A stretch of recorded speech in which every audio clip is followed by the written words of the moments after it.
Sí, un agua fría, por favor.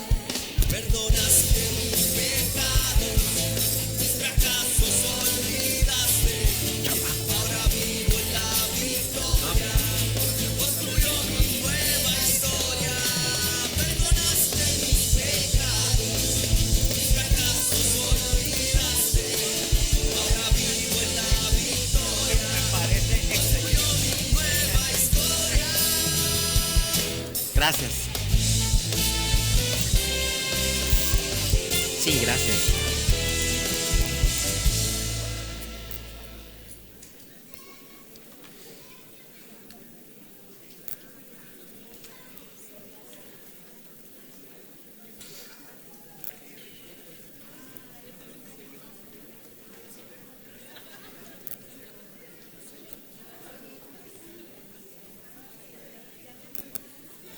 Bueno, pues los niños pueden pasar a su clase, vamos tomando nuestro lugar.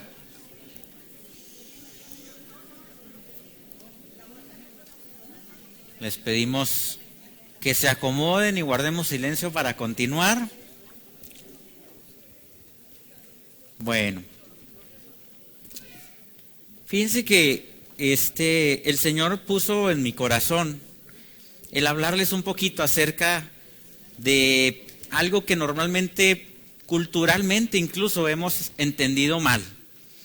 Es una situación en cuanto a cómo vemos nosotros a Dios, cuál es la perspectiva que tenemos de Dios. Y en muchas ocasiones la perspectiva que nosotros tenemos de Dios tiene que ver con diferentes aspectos. Cómo se nos ha enseñado teológicamente, cómo es nuestra cultura, cómo fue nuestro padre, porque sabemos que Dios es un padre, y a veces el hecho de cómo fue nuestro padre terrenalmente nos hace tener una idea a veces equivocada de cómo verdaderamente debe ser un padre. Entonces quiero hablarles de algunos aspectos importantes, y el tema que quiero compartir con ustedes el día de hoy lleva por nombre juez o padre. Y ahorita vamos a poder entender a qué nos referimos con esto. Muy rápidamente, para poner un poquito en contexto, quiero decirles que precisamente por las diferencias culturales que tenemos, a veces podemos interpretar las cosas de una manera totalmente distinta. Incluso algo que está escrito en la Biblia, podemos interpretarlo diferente acá en América, por ejemplo, a como puede ser interpretado probablemente, por decir un ejemplo, África. ¿Por qué les digo esto? ¿Quiénes de aquí recuerdan la historia del hijo pródigo? La mayoría. ¿Por qué tuvo que regresar el hijo pródigo a la casa del padre? Porque se acabó la herencia, malgastó la herencia. ¿Están de acuerdo todos? Pues no. Y esta es la razón por la cual les digo que a veces tenemos una interpretación de acuerdo a nuestra forma de ver las cosas o de nuestra cultura incluso. No estoy hablando de política, no me malinterpreten, no tengo corrientes de pensamiento que les quiera imponer ahorita ni nada, es un análisis frío. Vivimos en un mundo nosotros con un tipo de política capitalista, ¿estamos de acuerdo? Y dentro de una de las características del capitalismo es algo que comúnmente se le llama consumismo. ¿Sí saben qué es el consumismo? Son sociedades que establecen que la gente debe estar gastando, compre y compre, por eso siempre nos están bombardeando con créditos, ofertas, publicidad. Incluso yo no sé si ustedes lo sabían, pero hasta la publicidad hay algo que se le llama neuromarketing, que el neuromarketing tiene que ver con publicidad para llegar a las personas por medio de sus emociones.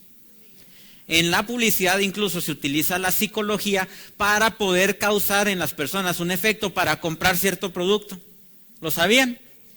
Bueno, entonces a causa de esa forma de pensar de nosotros, de estar inmersos en esa cultura, nosotros inmediatamente cuando vemos lo de la historia del hijo pródigo decimos, es que se gastó la lana, se quedó sin lana y se tuvo que regresar. Pero la Escritura habla de otras dos razones más. Esa parábola habla de dos razones más por las cuales tuvo que regresar. No estoy diciendo que no haya tenido que ver y que es válida, pero nos habla de dos razones más por las cuales tuvo que regresar. Dice que porque había malgastado toda su herencia, porque se andaba portando muy mal el chamaco, ¿verdad? Pero también nos dice que hubo una gran hambruna.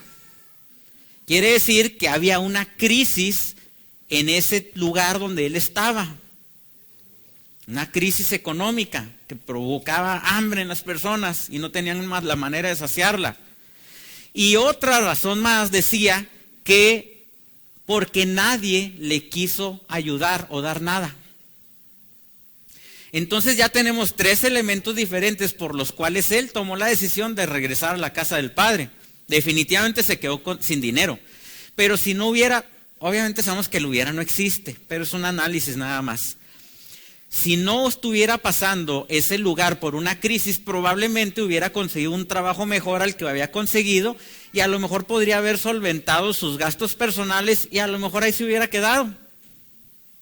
O, a pesar de la crisis, si hubiera encontrado un alma caritativa, no como el que lo empleó, ¿verdad?, que no le daba ni para comer, y lo hubieran empleado de una manera correcta y le pagaran bien y todo, probablemente no hubiera tenido la necesidad de regresar al Padre. Este mismo pasaje, si lo presentamos aquí como lo presenté ahorita, nuestra definición y nuestro análisis inmediatamente fue a que se gastó la herencia. Si ustedes presentan este mismo pasaje, y no puedo probablemente adivinar, pero podemos suponer que si usted presenta este pasaje en Rusia, donde fue una nación que sufrió durante algún tiempo una gran hambruna, probablemente ellos harían hincapié y lo que más les impactaría de la historia sería el hecho de que había una hambruna en ese lugar. Y si nos vamos a África, yo no sé si ustedes han visto un video, no sé si fue en las Naciones Unidas, no sé dónde fue, pero hay una persona que es de África y empieza a hacer un reclamo al mundo donde empieza a decir que de África han sacado riquezas extraordinarias, sus diamantes, petróleo y no sé cuántos recursos, pero que África está sumida, al menos muchos países de África están sumidos en la pobreza y que la gente que los ha explotado no les ha ayudado para que sus ciudades o sus culturas se puedan desarrollar. Entonces probablemente un ciudadano africano en estas condiciones pondría su atención en este pasaje sobre el hecho de que nadie le quiso ayudar. Entonces, dependiendo de la realidad en la cual nosotros vivimos, podemos interpretar de manera diferente la Escritura. Por eso yo creo que Dios nos está llevando a un entendimiento normal, por decirlo así, o lo que, como tenía que decir, no se acuerdan, el vocero de un presidente hace tiempo, ¿no? Lo que el presidente quiso decir. Ahora yo creo que el Señor está utilizando personas que les está revelando y esas personas se han preocupado por estudiar más a profundidad las Escrituras para luego, como quien dice, decir, lo que Dios quiso decir era esto, porque por nuestros prejuicios y nuestra cultura y tantas cosas podemos tener una mala interpretación de las Escrituras, el no entender los tiempos en el que sucedieron las cosas, a quién fueron escritas, por qué fueron escritas, el sacar de contexto un versículo porque agarramos un versículo y no leemos lo que estaba atrás ni lo que estaba más adelante de ese versículo. Hay muchísimas cosas que debemos de tener cuidado. Entonces, dentro de este parámetro que les estoy comentando, también la forma en la que nosotros hemos percibido a Dios también se ha visto distorsionada de muchas maneras. Y voy a comentarles algunos de estos aspectos. Voy a tratarme de ir rapidito para alcanzar a comentar todo lo que tenemos que comentar. Muchas de las formas en las que hemos visto a Dios, principalmente por lo que hemos leído y aprendido del Antiguo Testamento, ¿cómo vemos a Dios? Como un Dios ¿qué? Malo, dicen incluso, ¿verdad? Puede llegar a pasar por nuestra mente. Fuerte, rígido, un Dios implacable. Lo vemos como un juez que cuando ve algo que está mal, ¡pum!, actúa de manera implacable. Por otro lado, dentro de este estudio vamos a ver a Dios también como un padre, lo cual tiene que ver obviamente con su Hijo Jesucristo, la crucifixión y las implicaciones que todo esto tuvo. Empecemos con el análisis con Dios como un juez, que es la forma en la que normalmente lo hemos visto durante mucho tiempo. Primeramente vamos a imaginarnos esto, vemos a Dios con Adán y Eva en el Edén. Y vemos a Dios santo, perfecto obviamente, pero lo primero que nos imaginamos cuando Adán y Eva se equivocan o de alguna manera desobedecen, pues vemos a Dios como un Dios implacable, de alguna manera provocándoles una muerte espiritual y separándose de ellos, alejándose de ellos porque Él era un santo y estos hombres ahora eran hombres pecadores.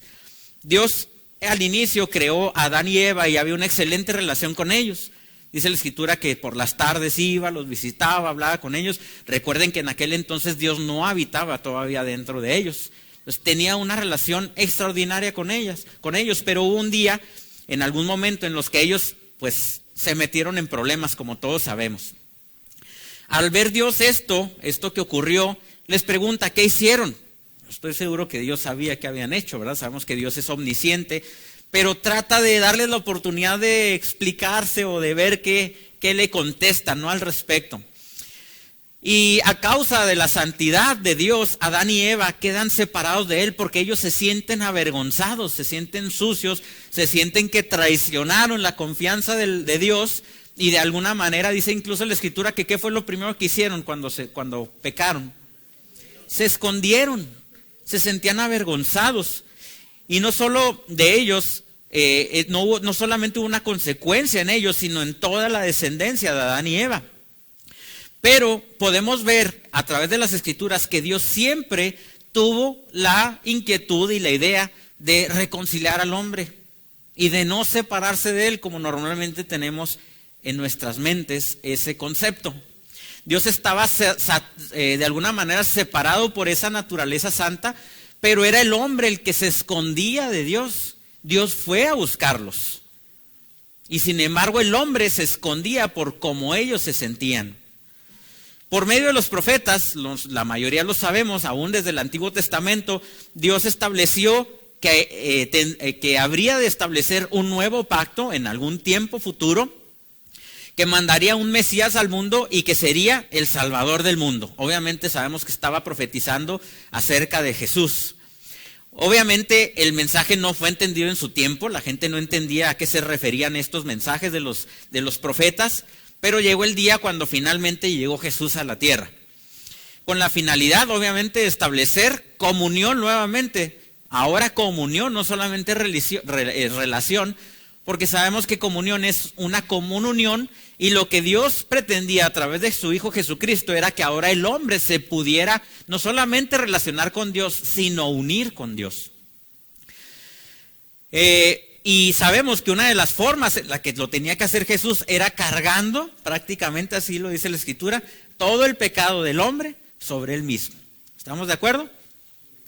Y cuando todo el pecado de la humanidad estuvo sobre Jesús, Dios el Padre descargó toda su ira sobre su Hijo para pagar la culpa por los pecados de la humanidad. Así lo hemos aprendido, ¿verdad? Todos los que ahora creen, incluso normalmente el concepto más tradicional que tenemos era de Dios cuando dice de Jesús, Padre mío, ¿por qué me has abandonado? Pues normalmente creemos que porque Dios no lo podía ni ver, ¿no? Porque estaba lleno de pecado. Nomás les lanzo la pregunta al aire. ¿Creen que Dios tenga problemas con ver a un pecador? Bueno.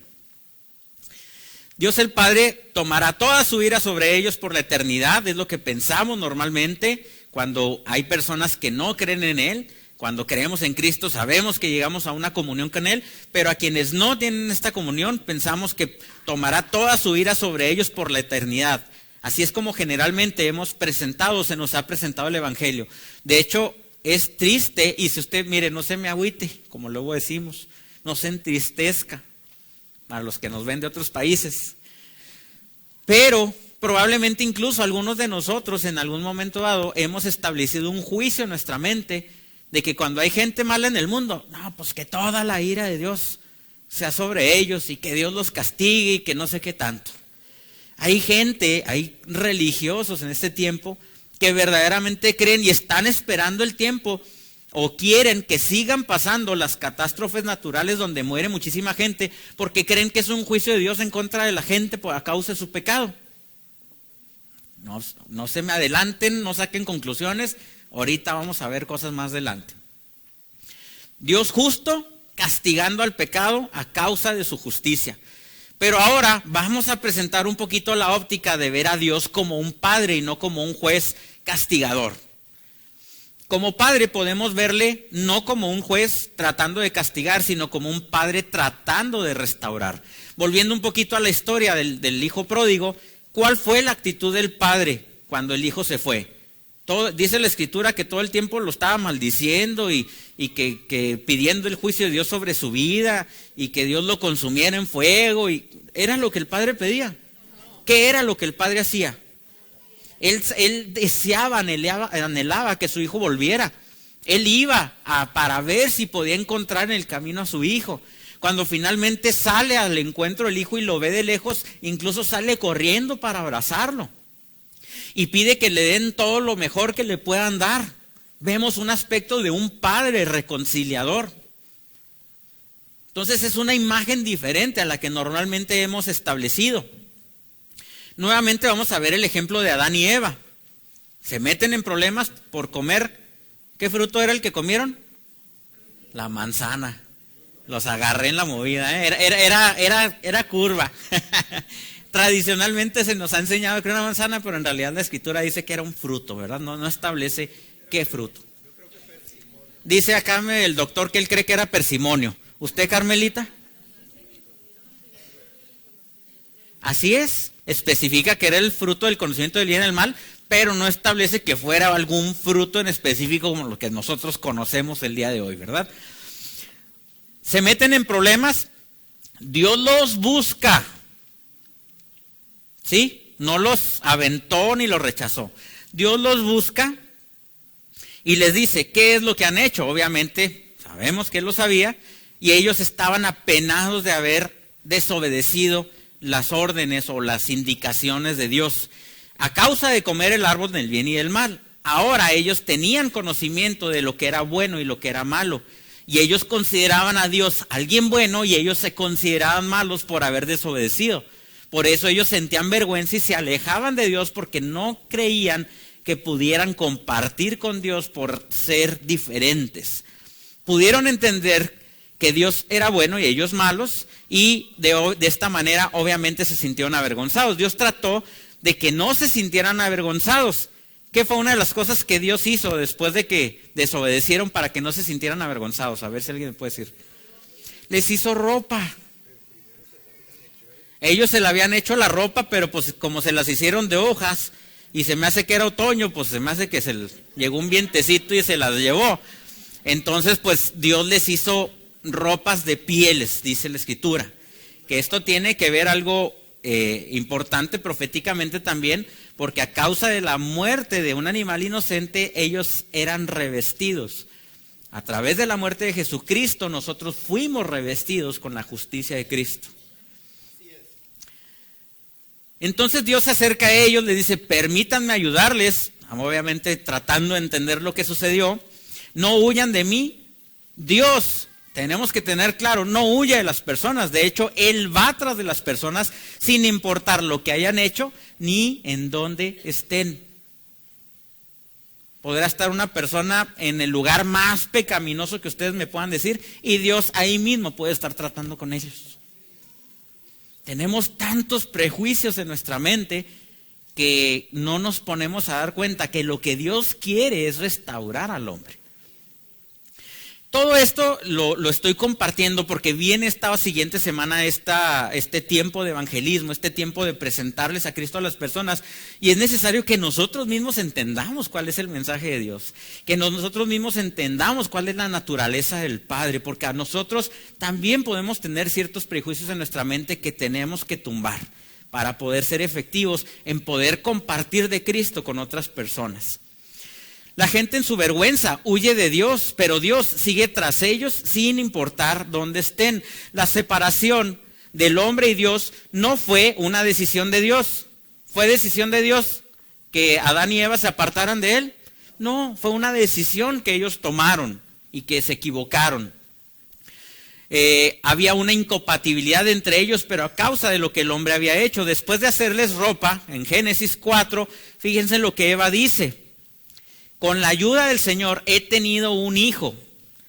Esto nos habla de que Dios no fue un Dios ausente con Adán y Eva, aun y cuando ellos se habían apartado de Dios por su condición, por su vergüenza.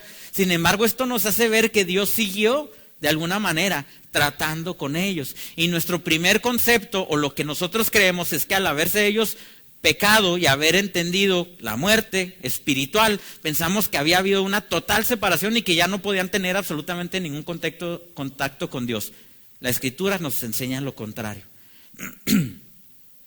Aún con los descendientes de Adán y Eva, podemos ver que a pesar de que Dios intentaba acercarse a ellos, el hombre siempre ha estado separándose de Dios, y aún los descendientes de Adán y Eva siguieron haciendo todo esto, separándose de Dios por esa incompatibilidad, por ese sentido de vergüenza, por no sentirse santos, por esa incomodidad de no poder relacionarse con Dios.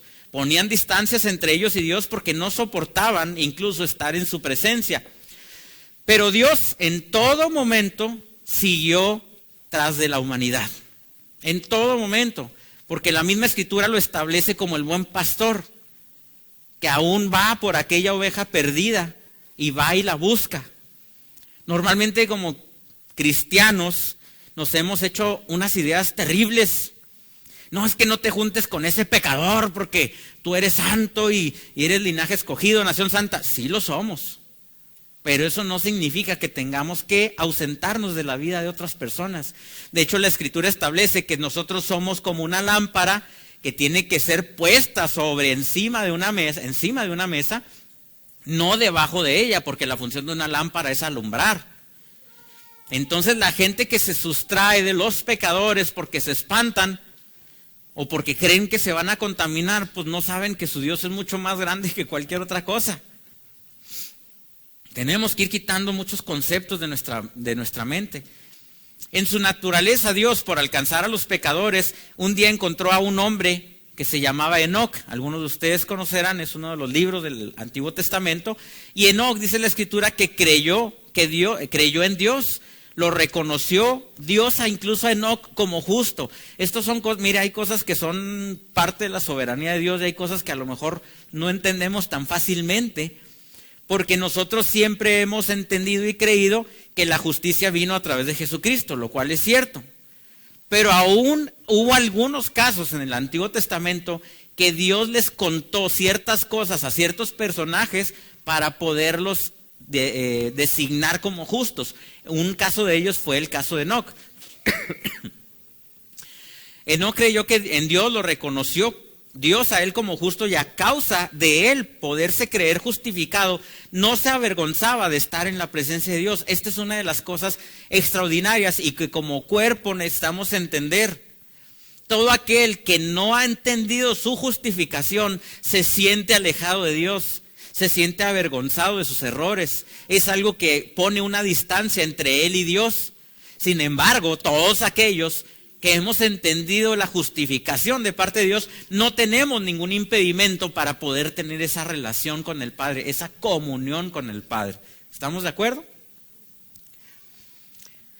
Y Enoc pudo caminar con Dios, pero otros pudieron tener esa misma experiencia con Dios, pero muchos de ellos no pudieron tener este entendimiento de Enoc y seguían alejados de Dios. Dios, sin embargo, nunca se ha dado por vencido y siempre ha seguido buscando a la humanidad, los cuales la humanidad siempre siguen huyendo de Dios.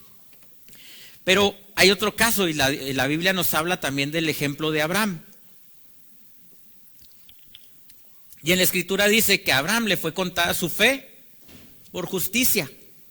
Dios también lo consideró a Abraham justo, y esto hizo que Abraham pudiera tener también una comunión con Dios, que pudiera establecer un vínculo con Dios, por él poderse sentir justificado por Dios mismo. Entonces no sentía él que hubiera algo que lo distanciara por la forma en la que Dios había tratado con él. Solamente estoy mencionando así algunos ejemplos rapidito. Dios le llamó justo a Abraham y le dijo, incluso estableció la promesa que ahora entendemos que era la promesa del nuevo pacto que vendría, que en él serían benditas todas las naciones de la tierra. ¿Sí? Entonces, qué importante el que Abraham haya creído en Dios para poder ser parte de su propósito y de los planes de Dios mismo. Pero nuevamente los descendientes de Abraham se alejaron de Dios y no pudieron continuar con ese entendimiento que Abraham había tenido. Generación tras generación, Dios sigue buscando la humanidad y muchas veces, o la mayoría de las veces, la humanidad no lo ha entendido y se alejan de Él. Y al malentender a Dios, esto ha provocado que la gente se aleje de Él cuando se le ha considerado como un Dios, como un juez dictatorial, como un juez malo, como un Dios castigador, un juez castigador.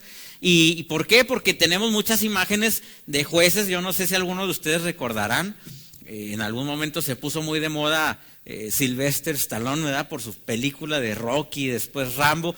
Había una película, ¿no?, que se llamaba El Juez, creo, y era una persona que hacía justicia por él mismo, y la justicia que él le hacía era prácticamente ejecutar a los malhechores. Esa es la idea que normalmente tenemos de un juez, ¿verdad? Pero a pesar del pecado causar una muerte espiritual, no necesariamente significa que Dios se haya alejado de la humanidad o de las personas. Jesús vino a revelar lo que en realidad era la santidad. Él es nuestro estándar de santidad. Sabemos que Jesús cumplió absolutamente con toda la ley y se pudo considerar santo, justo y perfecto por haber cumplido con todo.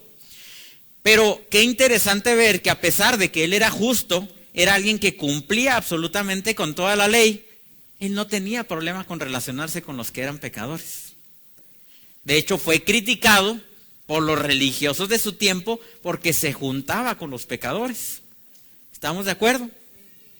Hoy en día hay congregaciones que y mire, a lo mejor por nuestros prejuicios, a lo mejor algunos de nosotros lo haríamos.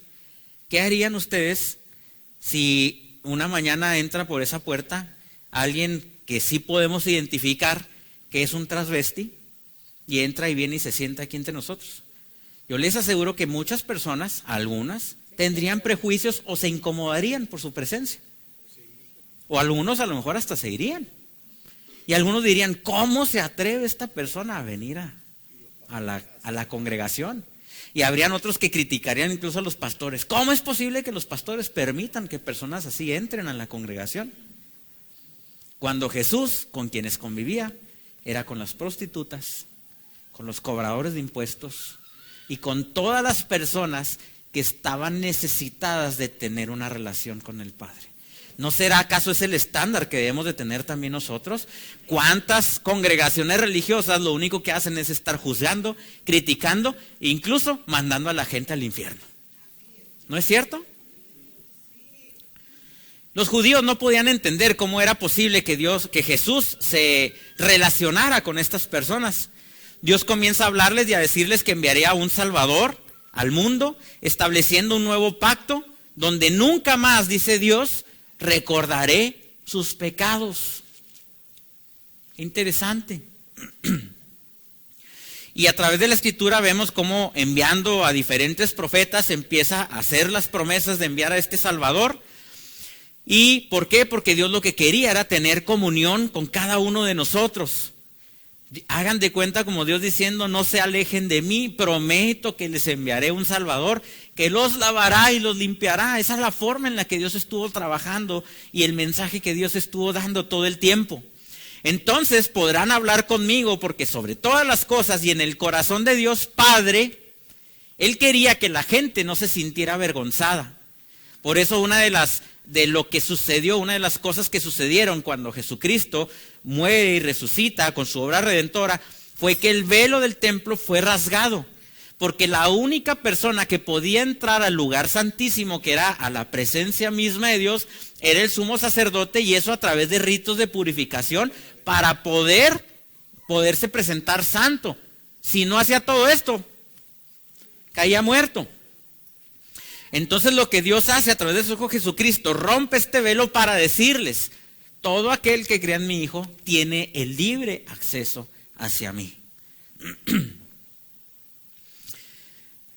El que quería la comunión con la humanidad era Dios mismo. Y se llegó el día, como dijimos hace rato, en que Dios envía a Jesús. Y qué interesante, ya lo hemos analizado en otras ocasiones porque también es un versículo que se ha malinterpretado. Dice que Jesús vino a lo suyo y los suyos no lo recibieron. La mayoría interpretamos. Jesús vino a los suyos y los suyos no lo recibieron, pero no es así. Jesús vino a lo suyo, a cumplir con su propósito. Y los suyos, su pueblo, no lo recibieron. No pudieron entender la obra redentora de Jesucristo. Pero sin embargo, Él nunca se dio por vencido. Por Jerusalén, por Judea, tratando de comunicarse y tratando de enseñar de Dios. Y empezando Jesús su ministerio. ¿Quiénes recuerdan dónde empezó su ministerio Jesús? No fue en la boda. ¿Dónde quedó inaugurado el ministerio de Jesús? En su bautizo, efectivamente. En el Jordán. En ese momento, recuerden que dice la Escritura que bajó el Espíritu Santo en forma de una paloma y que se oyó una voz del cielo que dijo: este es mi Hijo amado en quien tengo complacencia. Un padre hablando de su Hijo. Entonces podemos ver cómo Dios empieza a establecer un conocimiento de lo que es ser padre. De hecho, había una profecía que hubo un periodo de silencio de Dios con su pueblo de 400 años. Y lo último que se dijo proféticamente es que Dios volvería el corazón de los padres a los hijos. Y cuando vuelve a hablar nuevamente Dios, es la primera profecía que se establece nuevamente, que Dios volvería el corazón de los padres con los hijos. Sin embargo, para los judíos Dios era un juez implacable, esa era la idea que tenían. Y no podían entender cómo Jesús declaraba a Dios como Padre, que les amaba. En primer lugar, yo creo que se les hacía hereje que un hombre estuviera diciendo que Dios era su Padre. Y en segundo lugar, ¿cómo era posible que Dios pudiera establecer el querer ser el Padre de muchos? Y un día, mientras Jesús enseñaba, capta la atención de un hombre que estaba en un árbol. ¿Quién se acuerda de ese pasaje?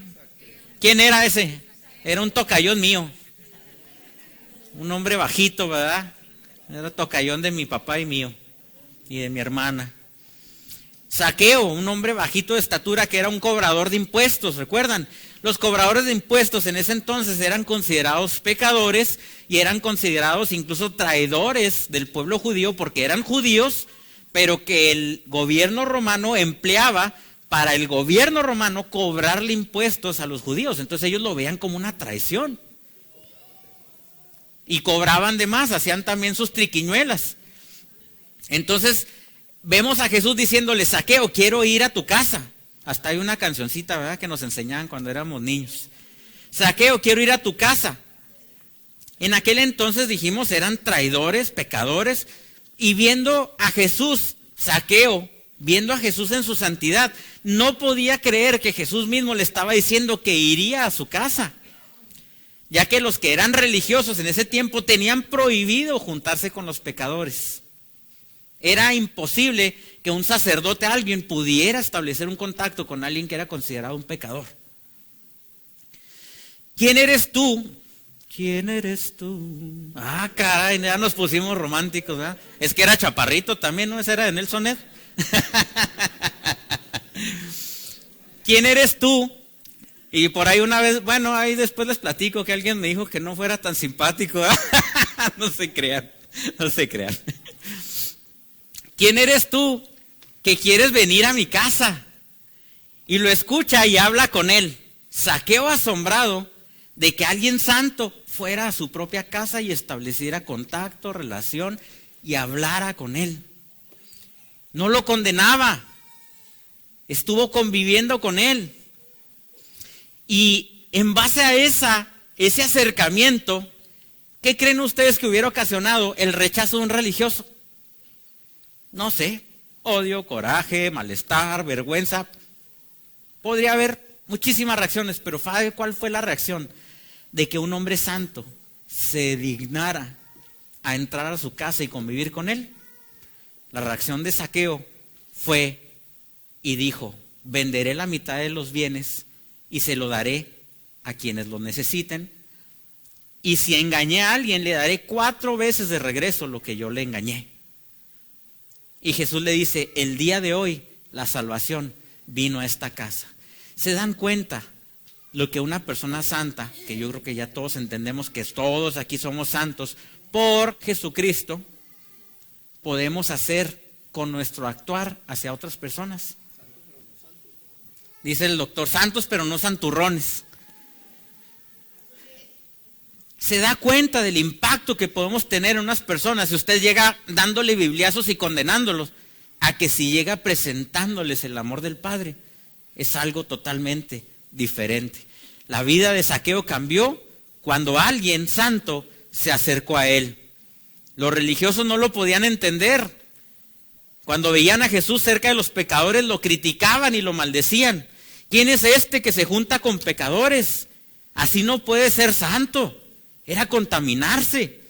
La religión te enseña que si eres santo debes alejarte de los pecadores. Pero Jesús vino a revelar algo diferente y siguió predicando las buenas noticias. Y un día fue a una casa en Capernaum, la gente se abarrotaba y bajaron a un paralítico por el techo, ¿se acuerdan? Y Jesús le dijo, tus pecados te son perdonados. Con eso empezó Jesús. Y los maestros de la ley que estaban en ese lugar dijeron, ¿quién es este para perdonar los pecados? Y Jesús dice, para que, fíjense nomás, Jesús les dice, para que vean que el Hijo del Hombre tiene potestad para perdonar los pecados, le dice al paralítico, levántate, toma tu lecho y anda. Y los líderes religiosos no sabían cómo interpretar esto. Los dejó con los ojos cuadrados. Porque las implicaciones de que los pecados fueran perdonados así de rápido los dejaba a ellos en ridículo y hasta fuera de contexto, les estaba tumbando, como quien dice, su trabajo. Porque ellos en la clase sacerdotal eran los únicos autorizados para poder ser los intermediarios para que Dios pudiera perdonar los pecados de las personas. Entonces, ¿cómo que llega un hombre así de repente y tus pecados te son perdonados sin haber presentado un sacrificio, sin nada? Esto era algo impactante para la clase religiosa de ese tiempo. Todo el sistema religioso era de personas llevando y ofreciendo sacrificios para el perdón de sus pecados. Jesús siguió amando a la gente, a los pecadores, abrazándolos, acogiéndolos. Ellos decían, este santo hombre viene a nuestras casas, nos habla, come con nosotros, convive con nosotros. Y los religiosos no podían aceptar ni creer esto. Y un día esos religiosos quisieron agarrar a Jesús, lo querían matar.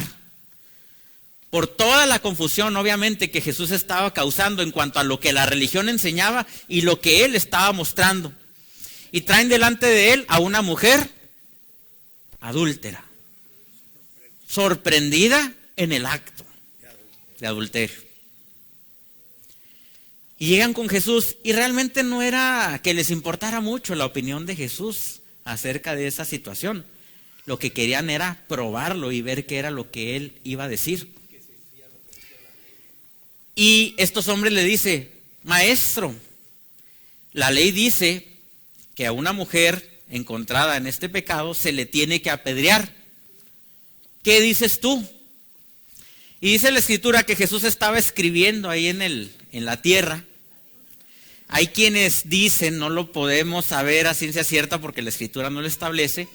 Hay quienes dicen que probablemente Jesús estaba escribiendo algunas de las fechorías de esos condenadores que estaban ahí, que él las estaba escribiendo. Y de ahí viene la famosa frase que Jesús les dice, el que esté libre de pecado, que lance la primera piedra. Y en ese momento ya traían su piedrota lista y como que dijeron, ah caray, de eso no estábamos hablando. Tuvieron que soltar su piedrita y retirarse. Y dice la escritura que Jesús seguía ahí escribiendo y le dice, mujer, ¿dónde están los que te condenaban? Y le dice ella, no queda ni uno. ¿Y saben cuál fue la respuesta de Jesús? A pesar de que él no había pecado y podía cumplir con la ley y apedrearla, le dijo, ni yo te condeno. Vete y no peques más. Una concepción totalmente diferente a lo que la ley establecía en ese tiempo. No hay nada en mí que te condene, dijo Jesucristo, y esto impactó su vida, de tal manera que nuevamente una persona santa acercándose a alguien pecador, cambió su vida para siempre. Hasta ese momento todo lo que tenía que ver con religión condenaba, y Jesús trataba de explicarles, y les cuenta también otra historia de un hombre que es brutalmente golpeado por ladrones en un camino, lo dejan ahí casi muerto, y pasan unos religiosos y no hacen nada. Después pasa otro hombre que no era judío, un samaritano, que era considerado un pecador, un gentil, y este hombre, dice la Escritura, que cura sus heridas con vino y aceite, va y lo deja a un mesón, le pide a la persona que cuida el mesón que lo cuide porque él tiene que ir a otro lugar, le da dinero para cubrir todos los gastos y todavía le dice, si acaso gastaras más de lo que te di, cuando regrese te pagaré lo que falta. Y Jesús les estaba dando o explicando esta parábola a los religiosos, a los fariseos, y les dijeron, ¿quién fue el que tuvo gracia o favor delante de este hombre? Obviamente los religiosos no habían sido, porque para ellos acercarse a alguien sucio, a alguien herido, era en contra de la ley. Eso era, no podían acercarse a alguien pecador. Y en cambio, Jesús lo que hace,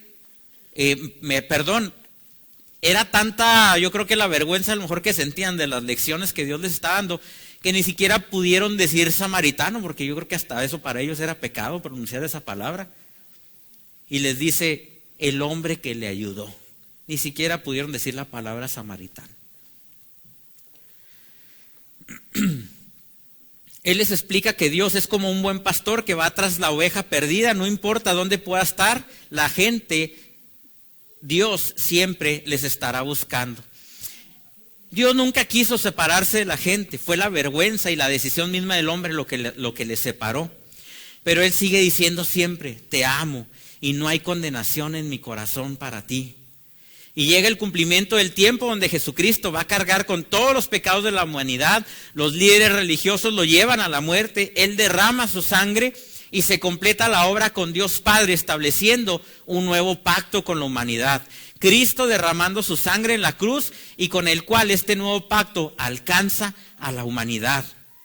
Hago un nuevo pacto para que todo aquel que cree en mí no recordaré más sus pecados. Y fíjense lo que es la definición de el propósito eterno. Es la voluntad amorosa del Padre de hacerse conocer por medio del Hijo, quien está impartido en su iglesia, para que Él sea el todo en todos. Qué maravilloso, ¿verdad? Queda establecido este nuevo pacto, el cual es una unión donde Dios a través de Jesucristo une su vida con todo aquel que cree en Jesucristo. Todo lo ocurrido a través de la historia queda encerrado en un nuevo pacto donde llegamos a ser uno con Él como un matrimonio. Para todo aquel que crea en la obra redentora a través de Jesucristo. Y miren, no voy a entrar en profundidades y no es crítica ni juicio, que precisamente estamos hablando de eso. Simplemente un análisis frío. Hay denominaciones que tienen ciertas reglas y estatutos que creen que si no se hacen de esa manera, la persona no puede ser salva. Y establecen, por ejemplo, algunos, que el hombre tiene que ser bautizado para ser salvo. Y la Escritura no nos dice esto. Juan 3:16 dice, porque de tal manera amó Dios al mundo, para que todo aquel que en Él cree no se pierda, mas tenga vida eterna.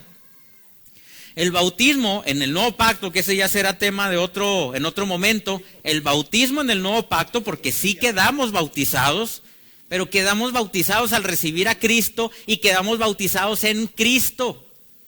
El entendimiento del bautizo, lo que significaba, era un simbolismo de que un hombre decidía enterrar su vida pasada o su viejo hombre, por eso ¿cómo se dice?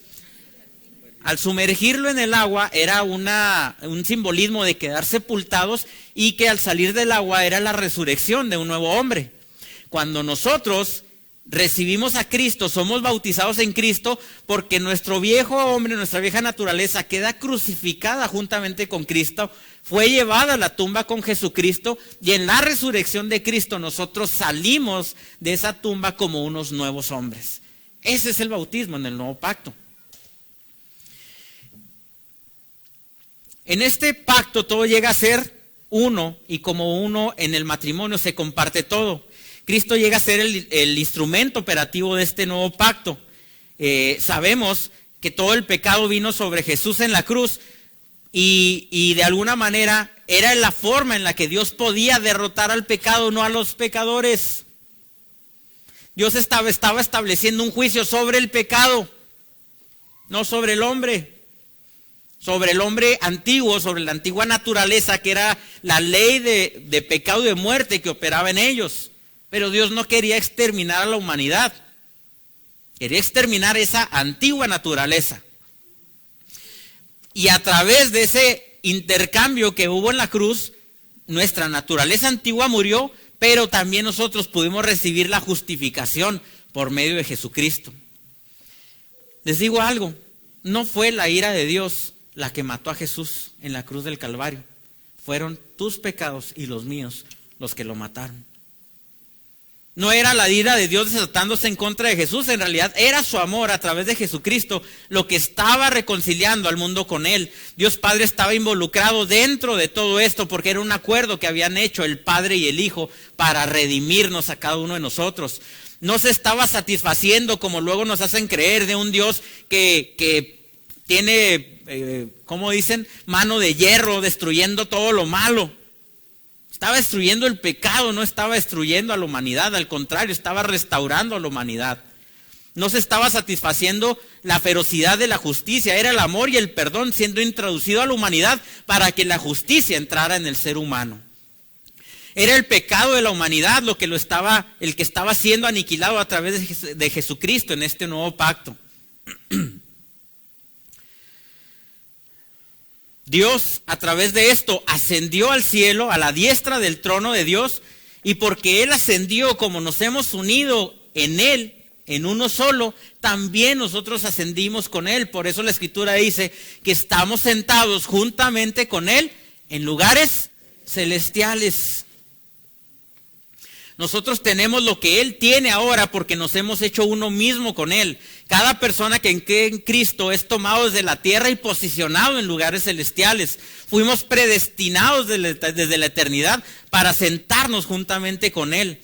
Ahora Cristo imparte su Espíritu en nosotros para que su naturaleza sea también nuestra naturaleza. Todo lo que Él tiene nos lo ha dado ya. Dice la Escritura que hemos sido bendecidos con toda bendición espiritual. Por eso ahora hay una comunión y a toda la gente que ahora cree en Él son justos. No tememos ya el hablar con Él porque no hay ningún impedimento, no hay vergüenza ni no hay nada porque hemos sido justificados para tener comunión con Él. Ahora podemos, dice su Escritura, entrar confiadamente en la presencia del Señor. Pero ahora, 2000 años después de todo, aquel que es discípulo de Cristo, Cristo está en Él caminando juntamente con Él también en este tiempo. Jesús le dice a sus discípulos, lleva mi mensaje, dile a todos que en mí hay perdón. Diles que nunca tendré pensamientos de mal contra ellos. Diles que en mí no hay condenación, que vuelvan a casa. Los discípulos de Jesús llevaron este mensaje, vuelvan a casa, vuelvan a casa. Dios les ama, Dios no les condena. Dios a través de Jesucristo reconciliando al mundo con Él, sin tomar en cuenta el pecado de la humanidad. Este mensaje debería ser llevado a todo el mundo, pero a veces este mensaje se confunde por la forma en la que hemos concebido a Dios como un juez. En alguna ocasión una jovencita fue llevada a una congregación por sus padres y ella entró en una rebeldía, se aparta de sus padres, se aparta de la congregación y empieza a involucrarse con gente que no debía involucrarse. Se empieza a meter en el mundo de las drogas. Esta muchachita cae en una situación tremenda, consigue una pareja, tiene 3 hijos, está avanzando muy rápido la historia, si ya se dieron cuenta. Tiene 3 hijos y incluso le son quitados o arrebatados sus hijos. Sabemos que muchas veces las instituciones de gobierno tratan de proteger al menor. Cuando hay padres que no son responsables o que está en peligro estos niños, el gobierno recoge a esos niños y al poco tiempo su pareja la abandona también. Vaya calamidades que tenía esta chica, ¿no? Pero aún en su drogadicción, aún en sus peores crisis, ella empezó a escuchar una voz que le decía, te amo. Soy Jesús y te amo. Y a lo mejor ustedes podrán decir, es que andaba bien arriba, pero yo quiero decirle, hay muchos testimonios de personas, drogadictos, alcohólicos, homosexuales, pero bueno, hablando de personas que han estado en un estado de intoxicación, que en esos estados han tenido encuentros personales con el Señor y el Señor se ha manifestado con ellos. Es la gracia y el amor del Padre tratando de alcanzar a los que se han perdido. Y Dios empieza a poner en su corazón y Dios empieza a perseguirla y no la deja en paz y empieza a decirle, te amo, vuelve a casa, vuelve a casa. Y ella lo que hace es que recuerda que iba a la congregación con sus padres y va a la congregación nuevamente. Desgraciadamente, en la congregación no tenían el entendimiento de un Dios Padre. Y cuando ella llega, empieza el predicador. Y Dios odia a los pecadores, y los pecadores se van a ir al infierno, y Dios traerá su juicio sobre todas aquellas personas que estén en pecado. Y Dios es santo y no puede convivir con la gente pecadora. Y en ese momento ella dice, están hablando de mí. Yo no puedo estar aquí. Se siente avergonzada, se siente señalada, se siente apenada y no tiene otra cosa que hacer más que salir huyendo de ahí. Y continúa con su vida de drogadicción y de problemas. Y sin embargo, Dios no la ha dejado. Y Dios le sigue diciendo, te amo, vuelve a casa. Y en algún momento, un discípulo de Cristo entendido, un hijo de Dios que entiende la paternidad de Dios, puede contactar con ella y le dice, jamás te condenaría porque el Padre no te condena. Lo único que te puedo decir es que Dios te ama y que Dios quiere restaurar tu vida. Y en ese momento, por una persona santa, santificada a través de Jesucristo, que se acerca a la vida de una pecadora, la vida de esta persona es totalmente transformada y cambiada. Empieza a tener sus luchas, empieza a mantenerse sobria, se mete a una forma de recuperación, pero aún así ella seguía teniendo deseos, seguía teniendo problemas. Sin embargo, Dios nunca la dejaba y le decía, te amo, eres mi hija, te amo. Llega un momento donde puede tener cierta estabilidad, consigue un trabajo, a causa de ese trabajo logra poder conseguir nuevamente a sus hijos, conoce a un hombre de Dios que verdaderamente ama a Dios y puede volver a tener una familia. Se da cuenta del impacto que podemos tener, o mejor dicho, del impacto que Dios puede tener en las personas a través de nosotros, si somos entendidos.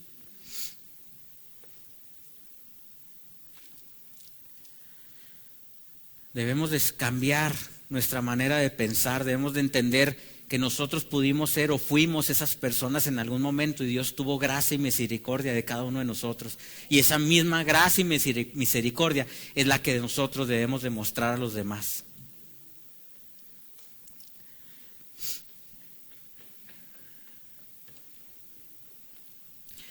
La santidad significa que Dios se separó de nosotros. Eso es lo que tradicionalmente se nos ha enseñado. Y hay 3 escrituras que las voy a mencionar muy rápido. Génesis 2:17 dice, si comes de ese árbol morirás. Pero fíjense que me puse a investigar la palabra morirás en el original. Y una de las traducciones que pudiera parecer lo mismo, pero no necesariamente, es si comes de ese árbol, perderás la vida. Si abrimos nuestro entendimiento, no necesariamente porque sabemos que no murieron físicamente en ese momento, pero sí perdieron la vida. Recuerdan que ellos comían del fruto del árbol de la vida y ya no podían comer más. Habían perdido la vida misma de Cristo, que era con lo que se alimentaban en ese tiempo. perdieron algo, perdieron la comunión con Dios, perdieron esa relación con Dios que ellos tenían. Hemos definido esa muerte como una separación eterna de Dios y creemos que en ese momento Dios decidió separarse del hombre. Pero no dice eso en realidad. En hebreo dice: en el día que tú comas serás sentenciado a muerte y empezarás a experimentar la muerte, que es esa muerte que provoca el no tener la vida misma de Dios en nosotros. Me paso a otro pasaje para avanzar rápido. En Isaías 59:2 dice: mas vuestras iniquidades han hecho separación entre Dios y vosotros, y vuestro pecado ha hecho ocultar su rostro de vosotros para no oír. Pero Isaías estaba hablando en un tiempo específico, por eso les digo que debemos de estudiar la palabra en su contexto. Pero Dios les estaba hablando de las cosas que ellos estaban haciendo, pero Dios no los había abandonado. Si ustedes leen ese pasaje, ahí comenta todas las cosas malas que ellos hacían. Y obviamente estaban viviendo consecuencias de esas cosas malas. Pero un versículo antes, fíjese de este versículo, dice: no se ha cortado la mano de Jehová para salvar, ni se ha agravado su oído para oír. Él siempre estuvo al pendiente de su pueblo. Incluso al final de este capítulo les promete que no los dejará y que mandará un Salvador. Vemos nuevamente la intención del Padre de siempre reconciliar a los hijos. Por último de los versículos que quería compartir con ustedes, Habacuc 1:13 dice: muy limpio eres de ojos y no puedes ver el mal. Él no tiene problema, quiero decirte, con ver el pecado, porque Dios puede ver el pecado con gracia. No hay nada en la naturaleza de Dios que lo haga correr del pecado. A Dios no le asusta el pecado. Dios ya lo venció a través de Jesucristo. Si hay una persona que está en pecado, Dios no se espanta de eso. Al contrario, ve por todos los medios cómo hacerle para poder hacerle entender a esa persona que puede ser restaurada a través de su Hijo Jesucristo. ¿Quieres entender quién es Dios? Veamos a Jesucristo. Él convivía con los pecadores. Entonces, ¿quién es Dios? ¿Un juez diciendo esta es la ley que se debe cumplir? ¿O es un padre que quiere que sus hijos lleguen a casa? Esto cambia nuestro entendimiento del pecado. Juan 16:8: y cuando Él viniere convencerá al mundo de pecado, de justicia y de juicio. Y es otro versículo que ya no lo han explicado, pero que normalmente lo hemos malentendido. Él convence del pecado porque hay pecado en las personas a través de lo que sucedió con Adán y Eva. Es el Espíritu Santo el que lo revela. Pero cuando habla de justicia, habla de la justificación que hay en Jesucristo. Y cuando habla de juicio, habla del juicio que ya estableció Dios sobre el pecado. Y sin embargo, nuestra interpretación es que Dios nos va a convencer de que somos pecadores, de que Él es justo y que en su juicio nos va a aniquilar. Eso es como normalmente la gente lo interpreta tradicionalmente. Fíjense lo que dicen los 3 versículos posteriores a ese versículo. De pecado ciertamente por cuanto no han creído en mí. ¿Cuál es el peor pecado para Dios? No creer en Él. Porque cuando crees en Él eres libre de toda atadura, de todo pecado. De lo único que habla es de no creer en Cristo. El siguiente nos habla sobre la justicia y nos explica. Juan 16:10: y de justicia por cuanto voy al Padre y ya no me verás más, y seríamos justificados a través de Jesucristo.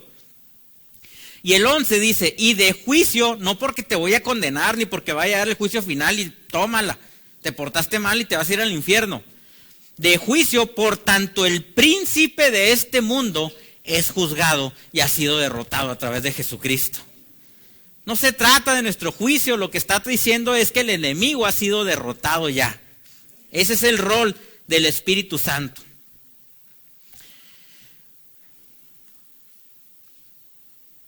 Voy a tener que cerrar porque el tiempo ha avanzado. Y quiero terminar compartiéndoles esto. Cuando nosotros llegamos a una madurez podemos entender muchas cosas de las cuales cómo el Padre trabaja con nosotros. aún dentro de los límites o de las cosas que Dios establece para nosotros, es por amor. Y no depende nuestra salvación de esas cosas.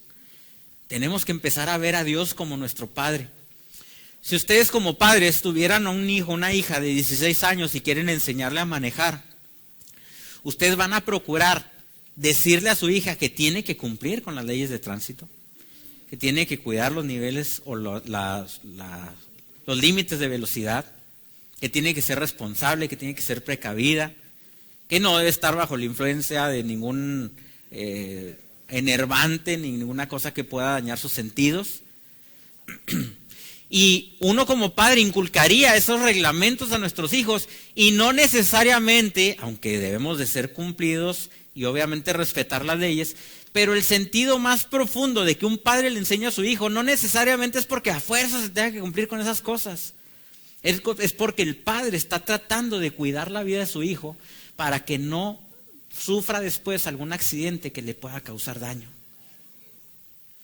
Entonces, cuando Dios estableció diseños para nuestras vidas, no era porque su intención era que las leyes fueran importantes o más importantes. Lo más importante para Él es como Padre protegernos a cada uno de nosotros. Y cuando no lo entendemos, renegamos y nos enojamos, pero no nos damos cuenta que en realidad eso es lo más importante. Por no respetar los límites de velocidad y esas cosas, recuerdo que cuando estaba jovencito, quisiera mejor no recordarle esto a mis padres, pero siendo yo jovencito en una ocasión, me agarró la loquera, no andaba bajo ningún efecto ni nada, ¿verdad? Pero andaba voladito ahí con los amigos, le di muy fuerte al vehículo y yo no quiero justificarme con eso, yo no sé si hubo alguna falla también en el vehículo, después creo que le dijeron a mi papá que pudiera ser, en el sentido de que fueron 36 metros derrapando el vehículo y no se detuvo. El detalle es que provoco un accidente a causa de mi imprudencia y yo en ese momento, como nosotros, como los hijos, me sentía totalmente avergonzado, apenado, atemorizado de lo que iban a hacer mis papás conmigo. Y yo lo único que recuerdo en ese entonces, bueno, recuerdo muchas cosas, pero lo que más me impactó en ese tiempo fue de que cuando llegaron mis papás, lo primero que vio mi mamá fue el vehículo. El vehículo estaba prácticamente a la mitad del cofre, dañado. Empezó a salir aparentemente humo del vehículo. Nos dio un miedo terrible, pensábamos que iba a explotar el vehículo. Y la puerta no abría porque se había corrido los fenders y estaba atorada la puerta. Como pudimos, salimos. Y no, después nos dimos cuenta que era el agua del radiador nomás y estaba saliendo puro vapor. Pero cuando mi mamá ve el vehículo, las condiciones en las que estaba, sufrió de una gran preocupación. Y cuando me vio, salió corriendo a abrazarme. Para mí eso fue algo impactante. Porque lejos de las cuestiones materiales, lejos de mi imprudencia, lejos de haberme comportado de una manera incorrecta, mostró en ese momento su mayor preocupación como una mamá. Eso es lo que el Padre hace con nosotros. Debemos de cambiar nuestra forma de pensar. Dios no nos trajo aquí para enjuiciar a las personas. Dios no nos trajo aquí para condenar a las personas. Dios nos trajo para ser ministros de reconciliación. Poder ser lo visible de lo invisible. Poder mostrar el amor del Padre para que las personas puedan entender y conocer el amor del Padre. El Padre no es alguien que juzga, el Padre no es alguien que manda muerte y condenación sobre las personas. Lo que Dios hizo fue dar a su Hijo unigénito para que todo aquel que en Él crea no se pierda, mas tenga vida eterna. Empecemos a cambiar nuestra manera de pensar. Y todo esto, con este entendimiento, lleguemos al próximo domingo y entendamos que Dios quiere alcanzar a todas esas personas que no le han conocido. Extendamos esa invitación a las personas que aún no le conocen, porque muy probablemente el Señor ha estado hablando con ellos de una o de otra manera y les está diciendo: te amo, vuelve a casa. Y probablemente ellos no entienden lo que esto significa Y yo no tengo ninguna duda que muchos de ellos, cuando vengan y escuchen el mensaje de lo que Dios hizo por ellos, podrán entender lo que Dios estaba tratando de decirles y podrán ser reconectados a la fuente de vida. Somos instrumentos de restauración, somos ministros de reconciliación. El mismo amor que ha mostrado el Padre para con nosotros, debemos demostrarlo hacia las demás personas. Si eres una persona que fácilmente critica y enjuicia a los demás, no has entendido la naturaleza del Padre. Trata de librarte de esas cosas, de ese juicio, de esa amargura, de esa ira, porque eso no es lo natural del Padre. El Padre lo que demuestra es su amor. Sabemos que la concepción de pecado es alguien que erra al blanco. Y muchas veces bajo nuestra concepción de Dios de juez, pensamos que cuando alguien peca, erra al blanco, Dios se enoja y ahora vas a ver, y nos da unos coscorrones, yo creo, en la cabeza. Y sin embargo, yo puedo ver las cosas de otra manera. Yo puedo ver al Padre decir, mi hijo se está esforzando, erró al blanco, pero lo está intentando.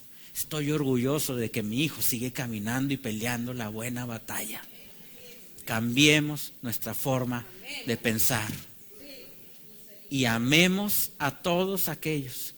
Ya no hubo tiempo de explicarles, pero Jesús les explicó a los fariseos de que cuando en el antiguo pacto, en el Antiguo Testamento se decía ojo por ojo, diente por diente, Jesús les enseñó, si te dan un golpe en una mejilla, pon la otra. Y cada uno de algunos argumentos que eran del Antiguo Testamento, Jesús les empezó a enseñar, porque lo que Jesús quería enseñarles es que venía un nuevo tiempo, donde era necesario que la gente por fin entendiera el corazón del Padre. Habrá tiempo después para enseñar esto. ¿Mande? El corazón amoroso del Padre. Denle un aplauso al Señor si usted recibió algo en esta mañana. Y aprendamos este mensaje de una manera entendida para que nosotros lo podamos transmitir también a otras personas. Que pasen muy buenas tardes y que tengan muy buen provecho. Hasta luego.